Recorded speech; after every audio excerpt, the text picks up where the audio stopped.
இந்த ஒரு அற்புத காட்சி பார்த்தீங்கன்னா முருகப்பெருமானுக்கு விபூதியால் அபிஷேகம் செய்து தீபாராதனை காணக்கூடிய காட்சியை இன்று நம்ம தரிசித்திருக்கோம். இந்த காட்சியை காணும்போது ஓ முருகா போற்றி செந்தில் ஆடவா போற்றி எனும் மந்திரத்தை 3 முறை பதிவிடுங்க. இந்த தேய்பிறை சஷ்டி நாளன்று முருகப்பெருமானுக்கு நடந்த ஒரு விபூதி அபிஷேகத்தை இந்த வீடியோ பதிவில் கண்டோம். மேலும் இந்த தேய்பிறை சஷ்டி என்று இந்த ஒரு பரிகாரத்தை செய்யுங்க. நிச்சயம் முருகப்பெருமான் நீங்கள் இனி தொடங்கக்கூடிய காரியத்தை எல்லாத்தையும் வெற்றியாக மாற்றி தருவார். முருகப்பெருமானுக்கு உகந்த தேய்பிறை சஷ்டி அன்று எந்த முறையில் விரதம் இருந்து வழிபட்டால் நமக்கான முழு பலனையும் தருவாருன்னு தெரிஞ்சுக்க வீடியோவை கடைசி வரைக்கும் ஸ்கிப் பண்ணாமல் பாருங்கள். மேலும் நீங்கள் புதியவராக இருந்தீங்கன்னா மறக்காமல் சேனலை சப்ஸ்கிரைப் பண்ணிவிட்டு கூடவே இருக்க பெல் பட்டனை கிளிக் பண்ணிக்கோங்க. தனிப்பட்ட முறையில் பார்த்தீங்கன்னா இந்த நேரத்தில் உங்கள் ஜாதக ரீதியாக ஏற்படக்கூடிய பிரச்சனைக்கு சரியான ஒரு பரிகாரத்திற்கும் வீடியோவில் டிஸ்கிரிப்ஷன் கீழே ஒரு நம்பர் கொடுத்துருக்கோம். அந்த நம்பருக்கு நீங்கள் கால் பண்ணி தெரிஞ்சுக்கலாம். வாங்க நண்பர்களே, வீடியோக்குள்ளே போகலாம். முதல்ல ஏன் முருகப்பெருமானுக்கு சிறப்பான இந்த விபூதி அபிஷேகம்னு தெரிஞ்சுக்கலாங்க. முருகப்பெருமானுக்கு பார்த்தீங்கன்னா பன்னீர், சந்தனம், திரவியன்னு, பஞ்சாமதன்னு பல வகையில் அபிஷேகம் செய்வாங்க. ஆனால் அவருக்கு ரொம்ப பிடித்தமான விபூதி அபிஷேகம் பலருக்கு தெரியாத ஒரு விஷயம். ஏன்னு தெரிஞ்சுக்கலாங்க. நதி பார்த்திங்கன்னா கடலில் சங்கமிக்கும் போது நதின்னு பெயர் மறைஞ்சு கடல்னு தான் சொல்கிறோம். இது போல தாங்க விபூதி அபிஷேகம் செய்து தண்ணீரில் கழுவும் போது அது அப்படியே கரைந்து மறைந்துடுது. இதே போல தான் மனுஷனும் தன்னை பிறருக்காக இழந்து பரமாத்மாகைய இறைவனோடு கலக்கக்கூடிய ஒரு அற்புதமான நிகழ்வுன்னு சொல்லலாம். ஏன்னா முருகப்பெருமான் பார்த்தீங்கன்னா தன்னுடைய பெற்றோரை விடுத்து ஆண்டியாக பழனியில் நின்றுருக்காரு. ஏன்னா மற்றவருக்காக உதவி செய்வவங்களுக்கு முருகப்பெருமானுக்கு ரொம்ப பிடிக்குமாங்க. முருகப்பெருமானுக்கு பிடித்த விபூதி அபிஷேகத்தை இன்று நம்ம தரிசித்தோம். மேலும் இந்த தேய்பிறை சஷ்டி என்று முருகப்பெருமானுக்கு 3 முறையில் விரதம் இருந்து வழிபடலாம். அதிகமானவங்க விருப்பப்படக்கூடிய தெய்வம் தாங்க. வழிபடக்கூடிய கடவுளாகவும் இந்த முருகப்பெருமான் இருக்கிறாரு. அவருக்கு பார்த்தீங்கன்னா 3 விரதங்கள் முக்கியமாக நம்ம கடைபிடிப்போம். அது என்னன்னா வார விரதம், நட்சத்திர விரதம், திதி விரதம்னு 4 விரதங்க. வாரனா செவ்வாய்க்கிழமை, நட்சத்திரனா கிருத்திகை நன்று, சஷ்டி விரதம்னா பார்த்திங்கன்னா திதி விரதம் சஷ்டி. அதில் தேய்பிறை வளர்பறைன்னு 2 முறை மாதத்தில் சஷ்டி திதி வரும். கடவுளில் அதிகமானவங்களால் விரும்பப்படக்கூடிய தெய்வம் தான் இந்த முருகப்பெருமானுக்கு. இந்த முருகப்பெருமானை வழிபட்டாலே நிச்சய வாழ்க்கையில் இருக்கக்கூடிய பிரச்சனைகள் விலகுன்னு சொல்லுவாங்க. தேய்பிறை சஷ்டியில் முருகனுக்கு விரதம் இருந்தீங்கன்னா சிறப்பான பலன் உண்டு. இந்த சஷ்டின்னு பார்த்திங்கன்னா சந்திரனுடைய இயக்கத்தை அடிப்படையாக நம்ம கணக்கில் எடுத்துக்கிட்டோம்னா 15 நாட்களுக்கு ஒரு முறை வரக்கூடிய ஒரு நாளை குறிக்குது. இந்த நாளில் பொதுவாக திதி பெயரால் நாம் சொல்கிறோம். அமாவாசை நாளுக்கும் பௌர்ணமி நாளுக்கு அடுத்து வரக்கூடிய 6வது நாள் சஷ்டி. அமாவாசை அடுத்து வரக்கூடிய சஷ்டியை சுக்லபட்ச சஷ்டி, வளர்பறை சஷ்டின்னு சொல்லலாம். அதுவே பௌர்ணமிக்கு அடுத்து வரக்கூடிய சஷ்டி கிருஷ்ணபட்ச சஷ்டி, இல்லைன்னா தேய்பிறை சஷ்டின்னு சொல்லுவாங்க. குறிப்பாக இந்த தேய்பிறை சஷ்டி என்று யாரெல்லாம் வழிபடலான்னா திருமணம் இல்லாமல் ஒருவருக்கு வாழ்க்கை முழுமை கிடையாதுன்னு சொல்லுவாங்க. அதே போல் குழந்தை இல்லாமல் திருமண வாழ்க்கையும் நிறைவு பெறாதுங்க. இந்த தேய்பிறை சஷ்டியில் அன்று விரதம் இருந்து வழிபட்டால் நிச்சய குழந்தை பேரு உண்டு. உங்கள் உள்ளத்தில் இறைவனை இந்த நாளில் குடிக்கொள்வார்னு பொருளும் உண்டு. தேய்பிறை சஷ்டியில் முருகப்பெருமானுக்கு அபிஷேகத்துக்கு தேவையான பொருளை நீங்கள் வாங்கி கொடுக்க முடிஞ்சால் கொடுத்தீங்கன்னா இளநீர், தேன் வாங்கி கொடுப்பது மூலம் உங்களுக்கு சுபிட்சம் உண்டாகும். மேலும் இந்த நாளில் பார்த்தீங்கன்னா வீட்டிலே எந்த முறையில் வழிபடலான்னா முருகான்னு அனைத்து துன்பங்களும் பறந்துடுன்னு சொல்லுவாங்க. அப்படிப்பட்ட முருகப்பெருமானை நினைச்சு இந்த தேய்பிறை சஷ்டி என்று விரதம் இருந்தால் வருவாய் அதிகரிக்கும், குடும்பத்தில் அமைதி உண்டாகும், மன நிம்மதி அனைத்து உங்களை தேடி வருங்க.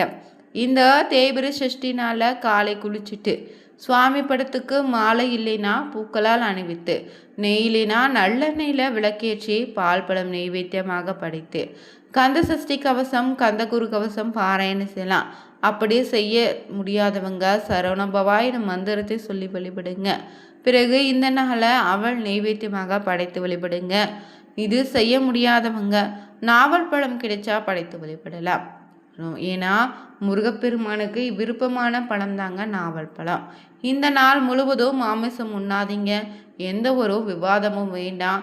இந்த நாள் முழுவதும் மௌன விரதம் இருந்தீங்கன்னா இன்னும் சிறப்பான பலன் உண்டு. முருகப்பெருமானிடம் முழுமையாக நீங்கள் சரணடைஞ்சு எனக்கு எது நல்லதோ அதை கொடு முருகான்னு அனைத்தையும் அவனிடம் ஒப்படைச்சிட்டாலே போதும். நமக்கு தேவையான அனைத்தும் தக்க நேரத்தில் முருகப்பெருமான் தந்தருள்வார். நம்முடைய துன்பங்களை முருகப்பெருமான் தீர்த்து வைப்பாருங்க. இது பலருடைய வாழ்க்கையிலும் அனுபவ ரீதியாக சொல்லக்கூடிய உண்மையாக நீங்கள் எடுத்துக்கலாம். மேலும் திதிகளில் 6வது திதி தாங்க இந்த சஷ்டி.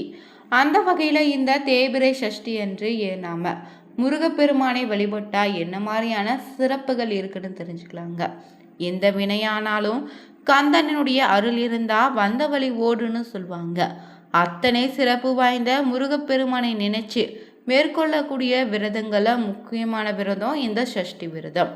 இந்த ஆறுமுகம் கொண்ட முருகப்பெருமானுக்கு நீங்கள் 6வது திதியாக வரக்கூடிய இந்த சஷ்டி திதியில் விரதம் இருந்தீங்கன்னா நிச்சயம் நீங்கள் கேட்ட வரங்கள் அனைத்தும் கிடைக்கும்.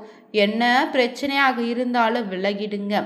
இந்த நாள் பார்த்தீங்கன்னா இந்த வைகாசி மாதத்தில் அமைந்த தேய்பிறை சஷ்டி இந்த வியாழக்கிழமை நாளோடு இணைந்து வந்திருக்கு. இந்த நாளில் முருகன் கோவிலுக்கு சென்று அபிஷேகத்திற்கு தேவையான பொருட்களால் உங்களால் முடிந்த பொருட்களை வாங்கி கொடுங்க. மேலும் வீட்டிலேயே சஷ்டி விரதத்தை கடைபிடிப்பவங்க அதிகாலையிலிருந்து குளிச்சுட்டு முருகப்பெருமானுக்கு சிவப்பு நிற மலர்களால் செவ்வரளி வெம்பருத்தி போன்ற மலர்களை சாற்றி 6 விளக்குகளை கிழக்கு நோக்கி ஏற்றி பூஜை செய்து விரதத்தை தொடங்கலாம். மேலும் முருகனுக்கு ஏதாவது ஒரு பொருளை நெய்வேத்தியமாக படைத்திடுங்க. சர்க்கரை பொங்கல், தேனும் தினைமாவும் கூட படைத்து வழிபடலாம். முடியாதவங்க சர்க்கரை அவல்னே பொறிக்கடலை வைத்து கூட வழிபடுங்க. அதுவும் முடியாதவங்க வாழைப்பழம், வெற்றிலை பாக்கு படைத்து வழிபடலாம். இது எதுவுமே செய்ய முடியல கூட நாவல் பழத்தை வைத்து வழிபட்டாலே நிச்சயம் முருகப்பெருமான் உங்களுக்குடைய விரதத்திற்கான முழு பலனையும் தருவார். மேலும் இந்த நாள் முழுவதும் உபவாசமாக இருக்க முடியாதவங்க பால் பழம் சாப்பிட்டு கூட விரதம் இருக்கலாம். மீண்டும் மாலை நேரத்தில் பார்த்தீங்கன்னா இதே போல் பூஜை செய்து விரதத்தை முடித்துக்கோங்க. வீட்டில் இருப்பவங்க விரதம் முடியும் வரை முருகனுக்காக விளக்கேற்றி வைப்பது நல்லது. வீட்டிலேயே முருகனுடைய பாமாலைகள் பாடலாம். குறிப்பாக இந்த நாளில் கந்தசஷ்டி கவசம், திருப்புகள் உள்ளிட்ட முருகனுடைய சிறப்புகளை உணர்த்தும் பாடலை படிங்க. வீட்டில் வேல் வச்சிருந்தீங்கன்னா இந்த நாளில் வேலுக்கு அபிஷேகம் பூஜைகள் செய்து வேல்மாறல் படித்து வழிபடுங்க. மேலும் திருமணம் ஆகாமல் இருப்பவங்க விரைவில் திருமணம் நடைபெறும். ஈடுபடக்கூடிய காரியங்கள் அனைத்தும் சிறப்பாக வெற்றியாக மாறும்.